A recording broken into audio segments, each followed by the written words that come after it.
करा।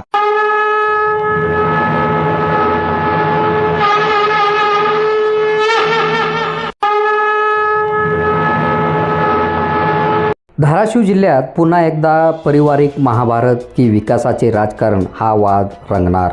उस्मानाबाद लोकसभा मतदारसंघात महाविकास आघाडी उमेदवार ओमप्रकाश राजे निंबाळकर विरुद्ध महायुतीच्या उमेदवार अर्चनाताई पाटील यांच्यात थेट लढत होणार आहे।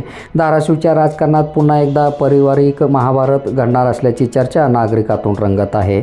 भाऊजे विरुद्ध दीर या लढाईत कोण बाजी मारणार याकडे मतदारांचे लक्ष लागले आहे। मात्र धाराशिव जिल्ह्याच्या विकासाचे काय? धाराशिव जिल्ह्याला मागासलेला जिल्हा म्हणून लागलेले लेबल केव्हा हटणार हा प्रश्न मात्र अद्याप अनुत्तरित आहे। देश स्वातंत्र्यानंतर 1 वर्षांनी निजामाच्या जकडेत अडकलेल्या धाराशिव जिल्ह्याला स्वातंत्र्य मिळून 76 वर्षे झाली, मात्र अद्यापही हा जिल्हा विकासापासून कोसो दूर आहे।